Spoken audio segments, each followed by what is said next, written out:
Good morning and happy St. Patrick's Day. We are so excited. As you can tell, Donnie, Jean, is no longer in Indonesia. Welcome to New York. We Thank have our you, tech man Greg. right here. So finally, we are on the same screen. After several broadcasts, we are doing it on a different screen.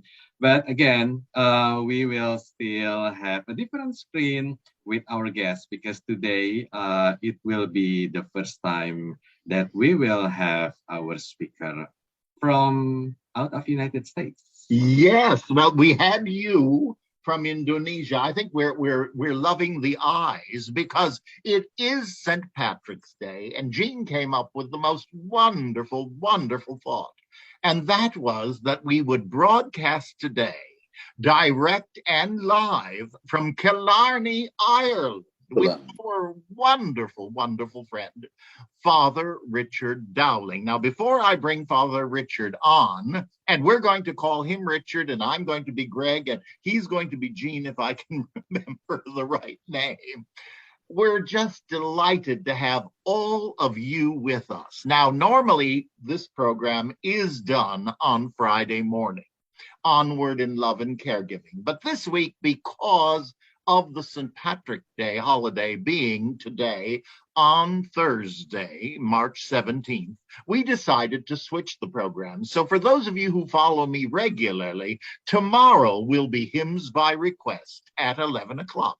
And I'm sure we'll have some very special hymns at that point. But now I don't want to waste another moment. I can't believe, I'm so excited that this is our international debut with a guest, and we're going to be doing more of these throughout the year because this program has always been dedicated to family caregiving, faith, and spirituality. And there are so many wonderful, wonderful friends, many of you who have written to me over the years, and we've come to know one another. My life has been blessed by your goodness and your wonderful work in family caregiving. And I think it's so important that we have the chance to share. And if it were up to me, we'd never be able to do that. But Mr. Technology has now become part of this household. And so on with the show. Yes. Do you want to go to your tech perch? I will begin to start the show and prepare myself for the first St. Patrick's Parade in New York City right after this broadcast. That's right. We'll see you a little bit later and have fun. Thank you, Jane. Thank you. Oh, that is so much fun. I can't, but we're having, I think you can tell, we're having a wonderful time. Now, ladies and gentlemen, all the way from Killarney, Ireland, Father Richard Dowling. Richard, join us. Come on live. There you are. Whoops, there you are. Good morning, Greg. Day. Happy St. Patrick's Day, or Banati Loela Podregwith. The blessings of St. Patrick's to you, St. Patrick's Day to you, and all those watching. Oh, and Jean, of course. How absolutely wonderful. Thank you, thank you. We love the blessing, and we can't believe there you are in Killarney. We're here in New York. And right now, we know that people are watching us in Asia, people are watching us in South Africa, other parts of Europe, and certainly throughout the United States. And as the clock ticks on, the show goes on, and that's so much fun. Now, before we get into the first topic of the day, I'm going to ask Jean to put up a contact screen for us because he's done this wonderful screen of Richard Dowling, and we will show it again at the end of the broadcast. It has Richard's email, his contact number, he was generous enough to share with all of us, as well as his Facebook page. So we always like to open doors for communication.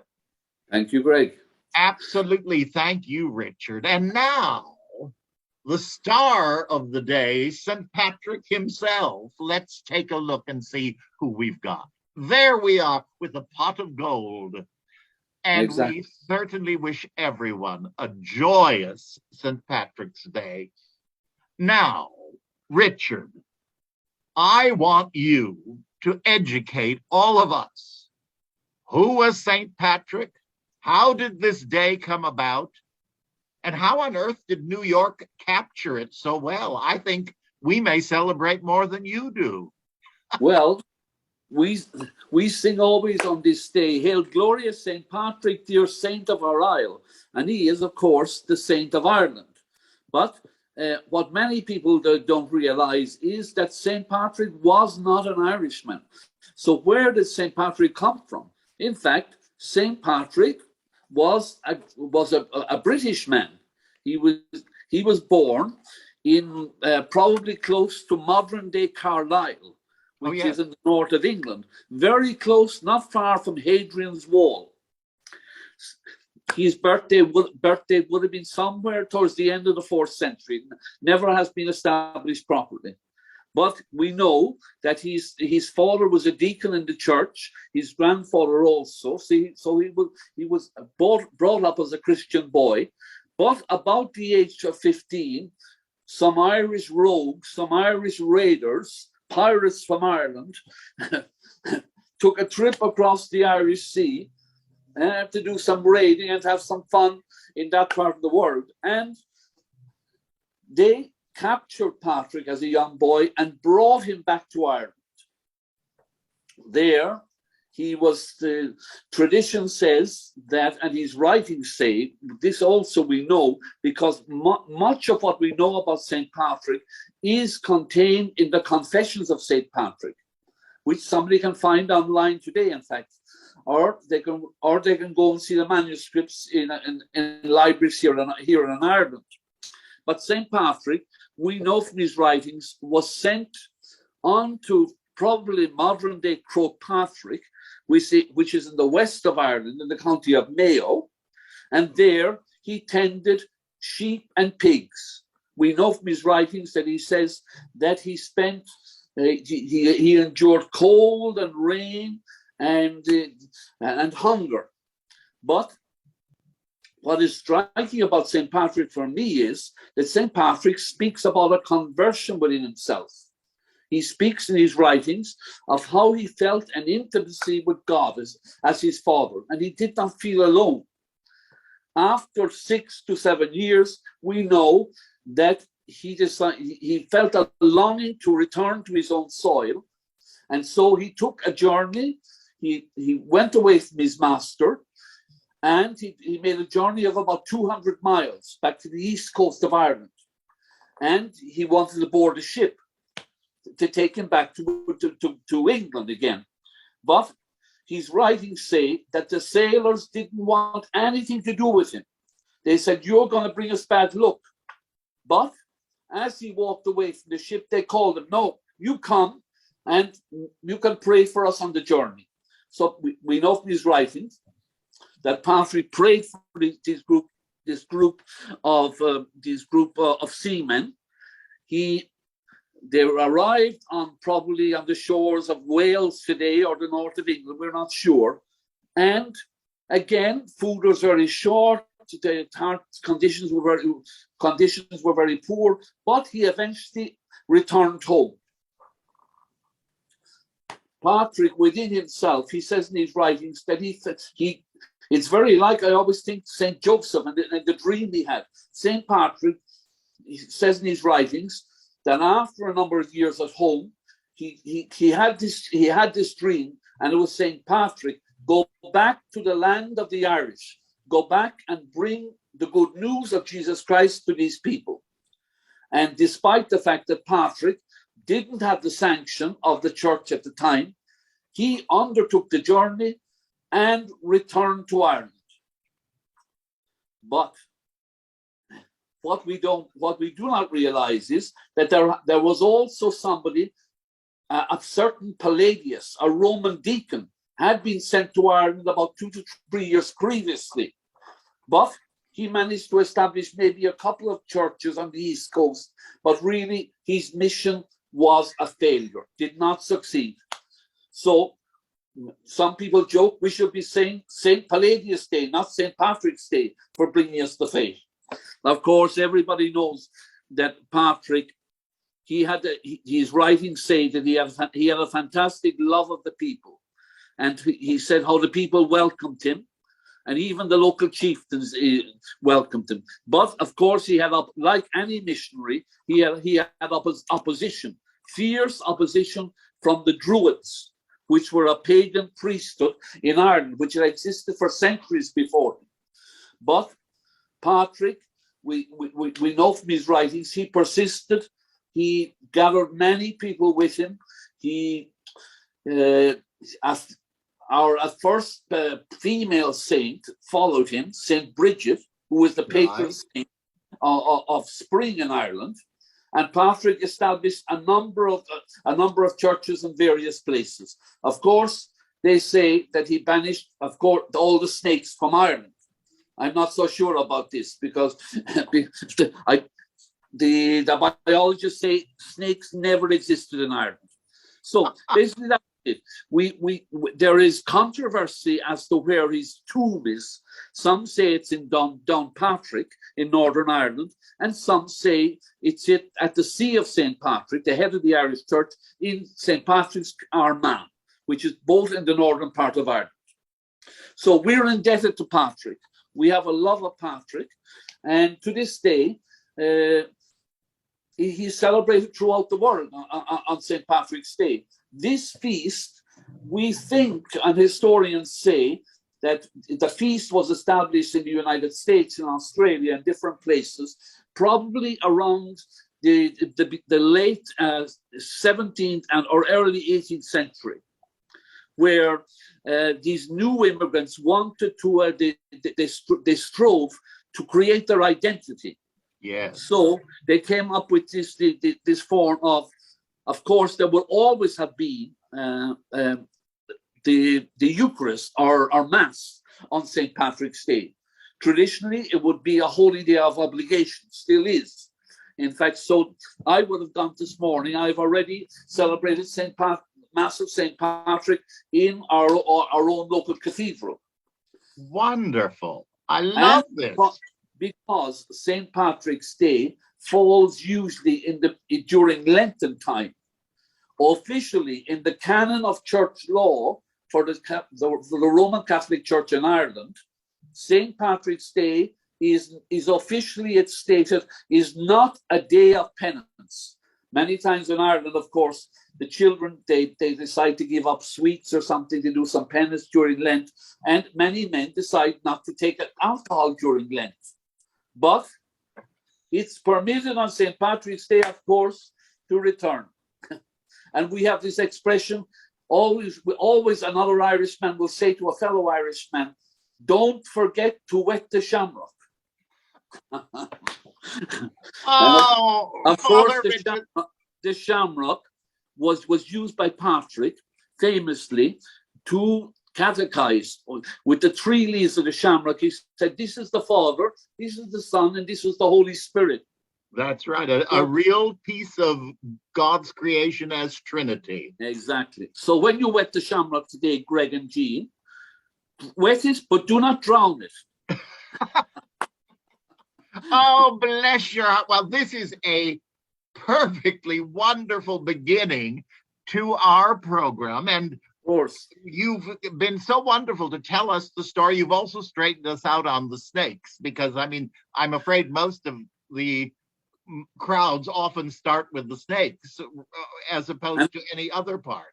And Greg, it's very appropriate that you are also wearing blue and green, because what many people do not realize, up until the 15th, 16th century, the official color of Ireland was blue. But these Irish immigrants was royal blue, so they would have been opposed to anything royal because of the English occupation of Ireland in that time. The Irish immigrants adopted, then they said, we must adopt green. We cannot have blue. I love it. Well, I wish I could claim such brilliance. This actually, if you turn it around, was a scarf from Indonesia, and it's really blue with green. The Irish diaspora are everywhere. You're absolutely right, but it's a scarf I love to wear. Bless you, bless you. Now, we've talked about St. Patrick. We're going to Yes. talk about another saint that I know. His name is Father Richard Dowling. I have been blessed to come to know you, and I find this so exciting. We're going to talk a bit more of the caregiving world and how we met in the future as we go on in the program. But it's been these programs that you and I first met. Absolutely. And I was very touched by your story of ordination because you and I shared a great deal in common. Indeed. That certainly wasn't an overnight success story. It No, was no, a no. lot of steps and journey. But I want to go to we have a slide, and I'm going to ask Jean to put it up, of your ordination. And it's a very powerful slide. There's a wonderful article there that people can read later. But the very first Irishman ordained by Pope Benedict XVI. And there you are with His Holiness. I think that is such a thrilling story. Now, Indeed. getting to that point, let's talk about that, Richard. Right. So, Greg, my first experience of a seminary, I said on the day of my ordination at the age of 47 in 2005, I said, my first experience of a seminary was 1978. So here I am, being ordained in 2005. So I took the scenic route. I felt the call to priesthood when I was in high school, and later I followed it after leaving school. I think on 3 occasions I entered the seminary, and on 3 occasions I left because I couldn't see myself being able to live alone and being a strong person and so forth. But all of this was in the plan of God, you know.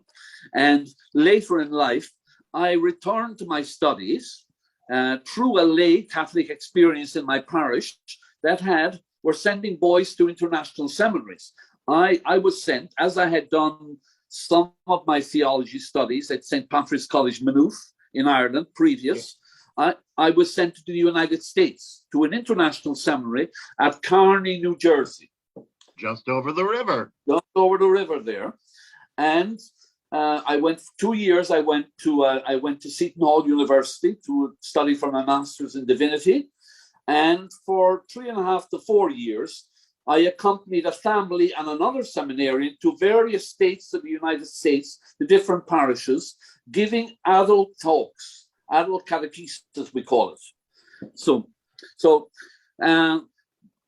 things were to change, of course.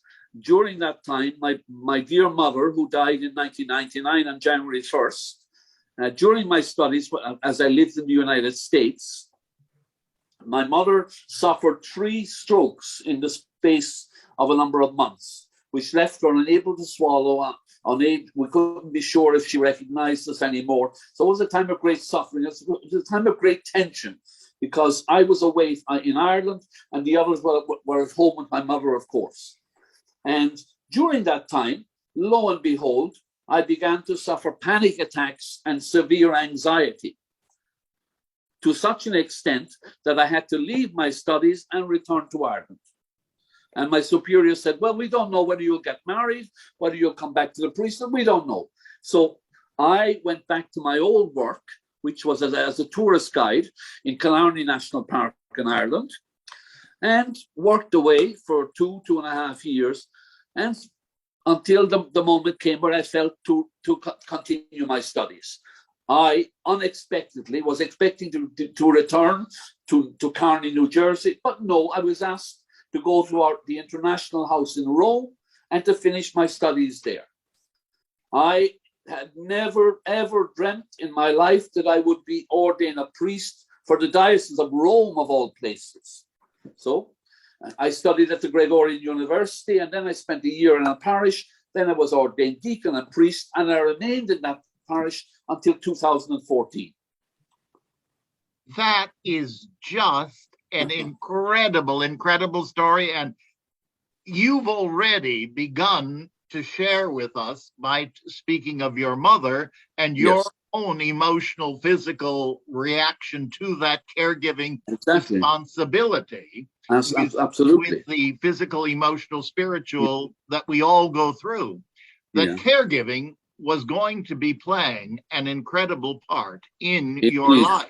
Absolutely. And it was actually through caregiving that we came to know each other. And I love the fact that during the pandemic, you have become an integral part of the Marble Collegiate Church prayer circle. Indeed. And I can't wait to send this video to Sister Carol Perry, of whom you've heard me speak so much. Wonderful woman. A wonderful woman. And for 35 or 36 years, she has taught, prior to her retirement, taught Bible at the Marble Collegiate Church.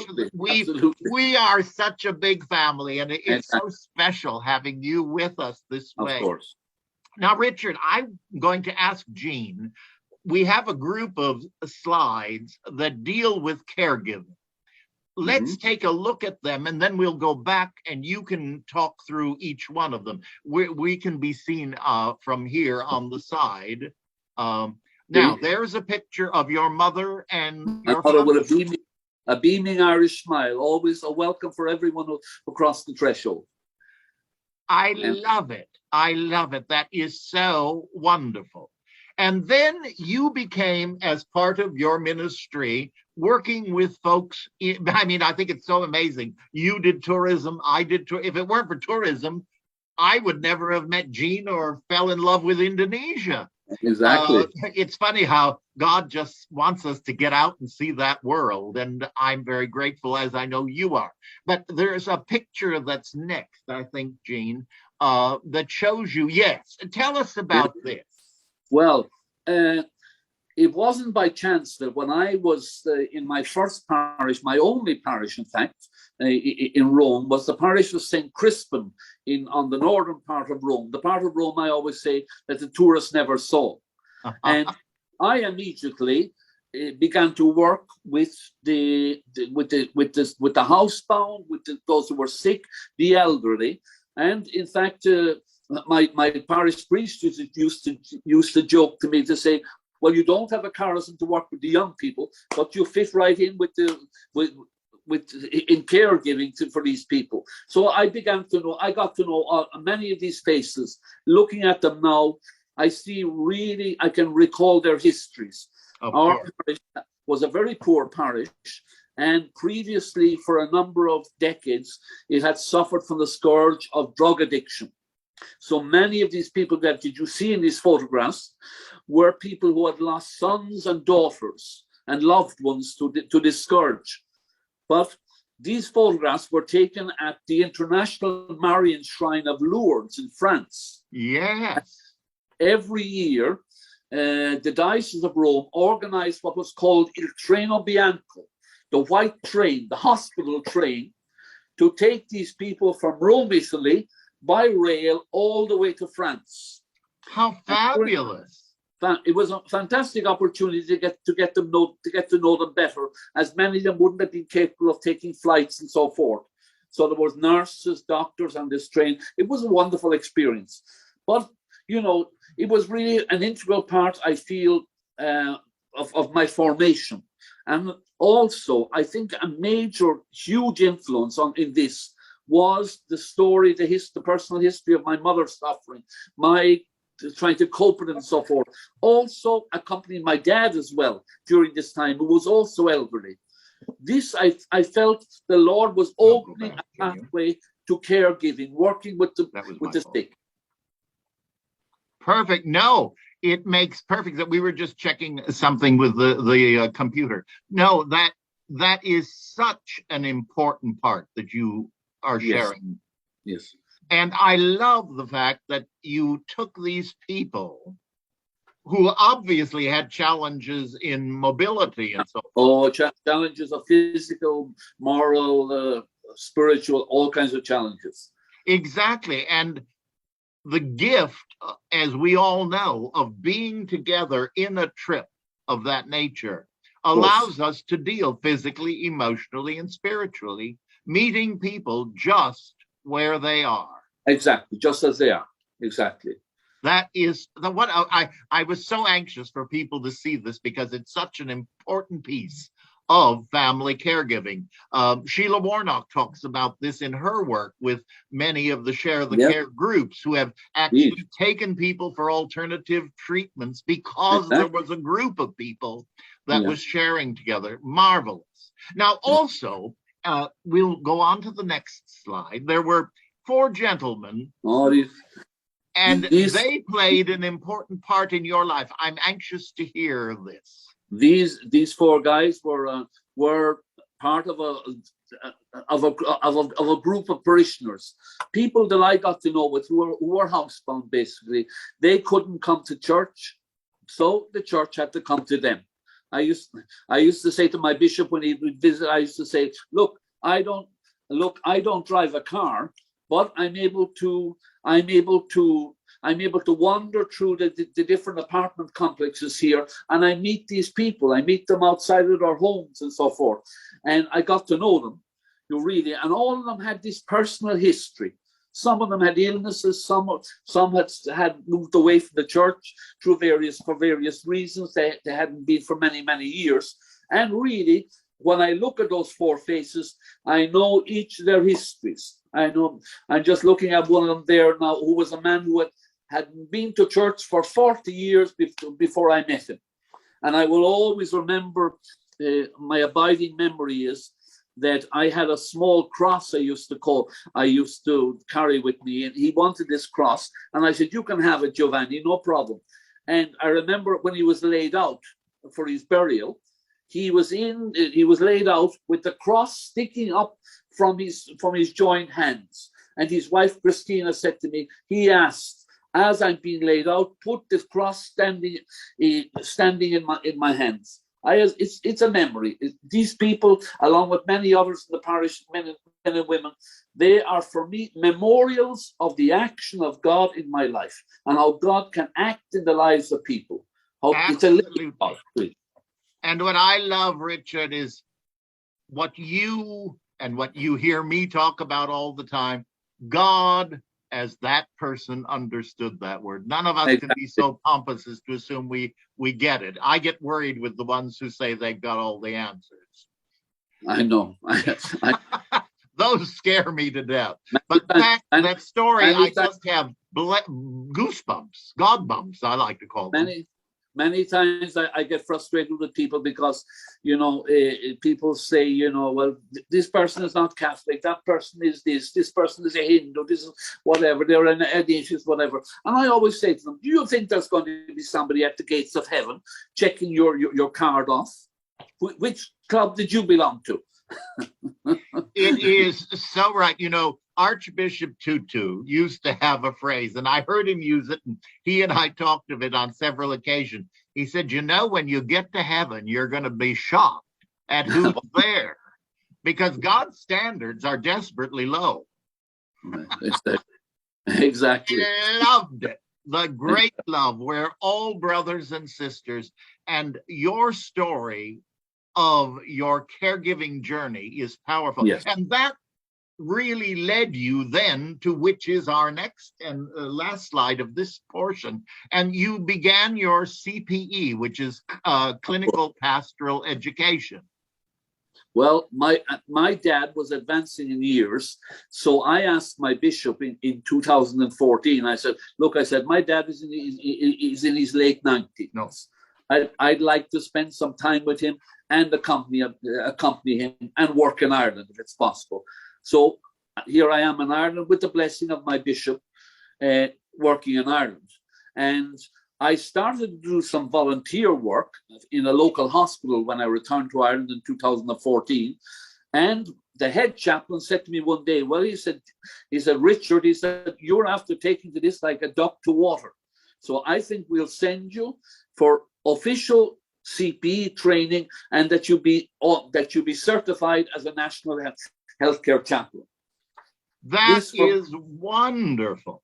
And I was so touched when I saw this slide, because there you are, quote unquote, in action in a lovely baptism. Exactly. And this was your class for CPE. Now, for those who are not familiar with this, let me just interject here, because the chaplaincy is an extremely important world of ministry that Yes, knows no denomination. exactly. It meets people where they are. It meets people with the God of their understanding or the God that they don't understand.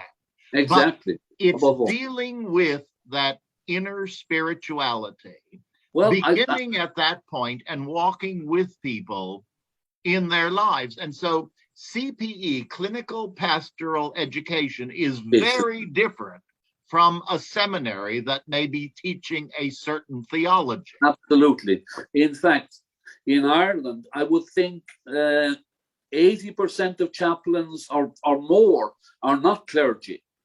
That's very interesting. And in fact, I would say about 60, 70% are women. And in fact, many times married women. Because the whole point of CPE training is to train somebody to be able to accompany somebody, to meet somebody, not to teach somebody or to change somebody, but to accompany the care recipient in their journey. Totally. Because each one has a history behind them. Each one, the elderly person needs to tell their story. The young person needs to talk about their hopes, their fears. It's such a gift, really, to accompany these people, in their journeys. It is totally. And as you began doing this work, Richard, that became a point where you began looking. I'm telling this part of the story as it were for you, but you began looking for references in family caregiving. Exactly. And what did you find? I found the most wonderful teacher. Bless your heart. Oh, and I found the best friend that I could ever possibly be. Exactly. Well, it was something that was born out of COVID, because we have to maintain our certification through further studies continuously. And as COVID was raging, there was no possibility to meet physically. So the United States is a leading center in clinical pastoral education, and there were so many avenues to explore there. And I thank God that I came across you, and I saw you speaking about caregiving, and this guy, I said, was so full of life, was so full of vitality. I said, I got to know this guy. Thank God. And bless your heart, you're not shy in the least, as our audience already knows. And our friendship has just grown and grown.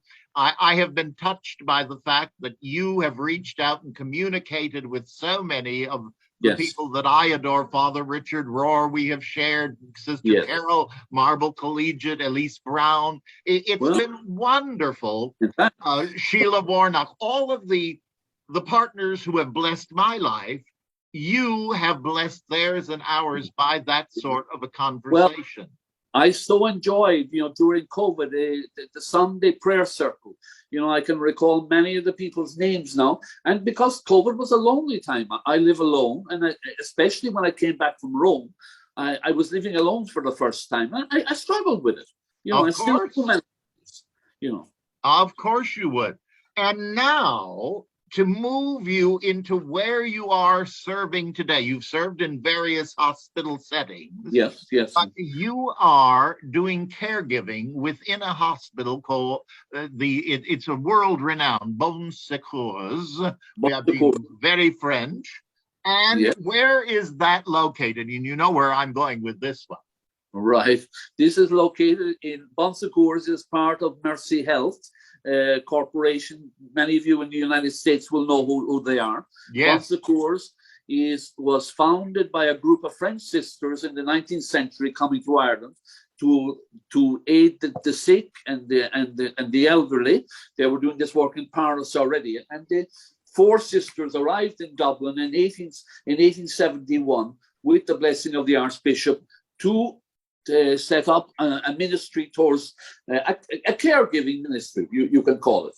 And I work about a half hour from here in Killarney. I work in Tralee, which is, many of you will know, the Rose of Tralee, an international... Now, Richard, I know your voice, and everyone knows that I'm a musician at heart.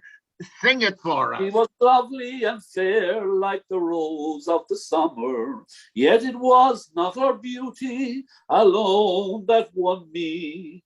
Oh no, 'twas the truth in her eyes ever dawning that made me love Mary, the Rose of Tralee. So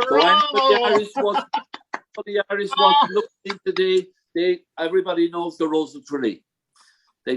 People have been coming from all over the world for over 50 years to this international festival every year. Anyway, without question, this is probably the only morning program in America where we have singing directly from Ireland. I loved it.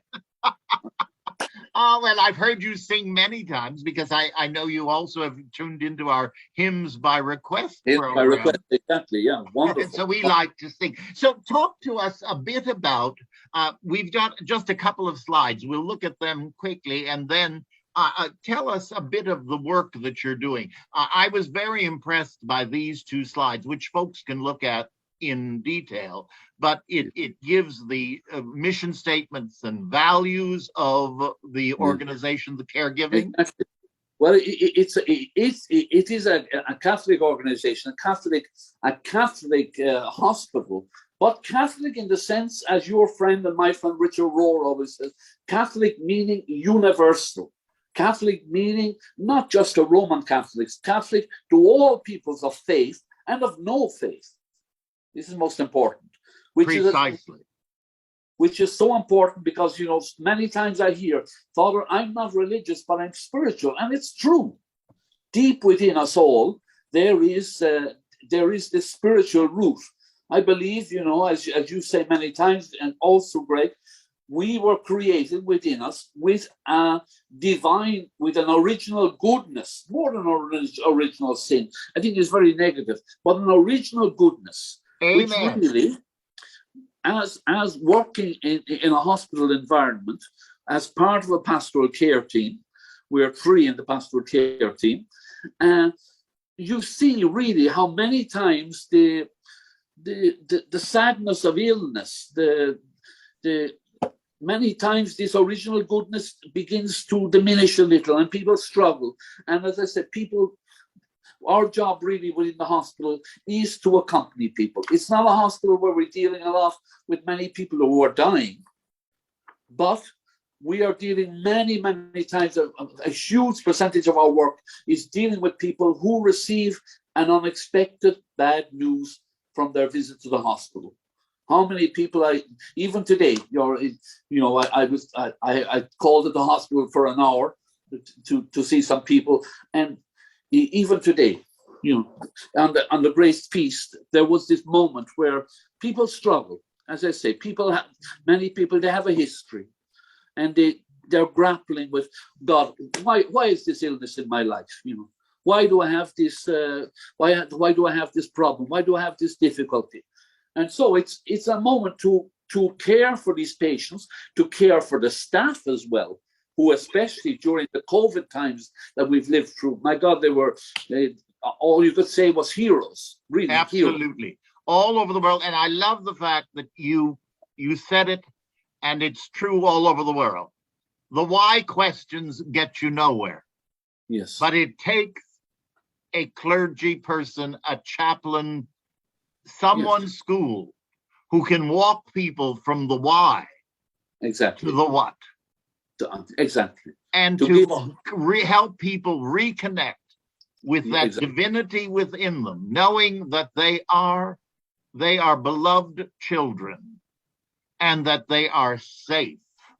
Exactly. Even in the most difficult moments.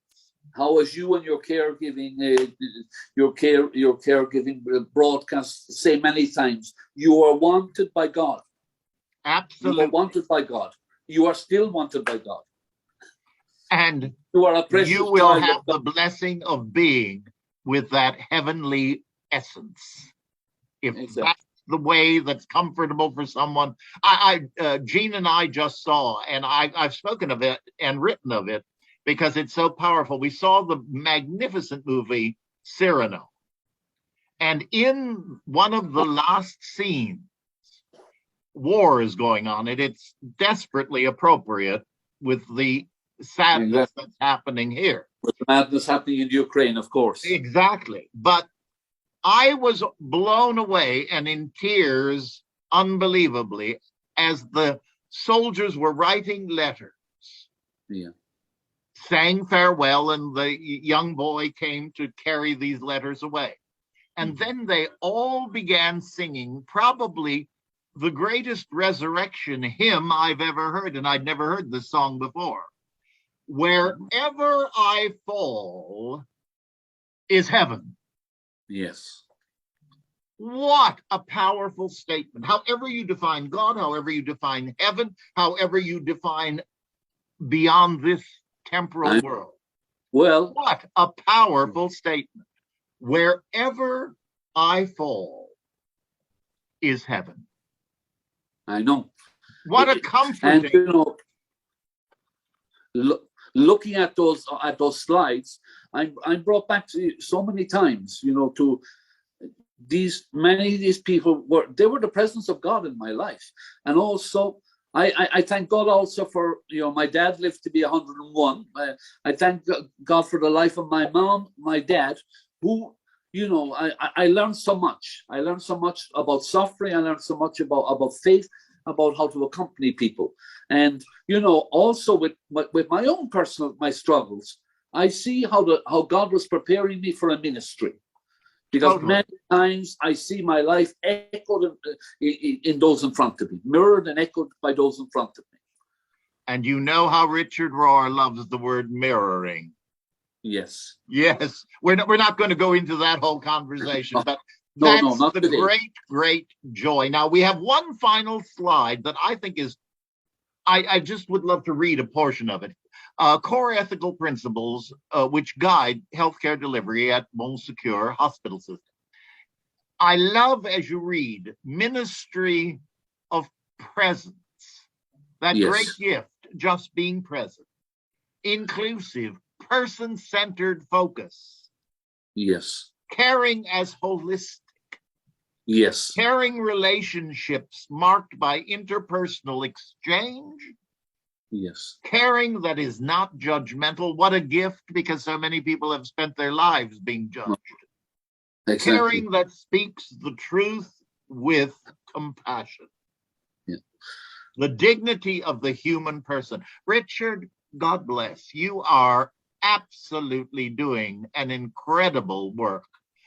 And I could go on, and Jean, I should say, we have to get the right names for the show. Can you join us?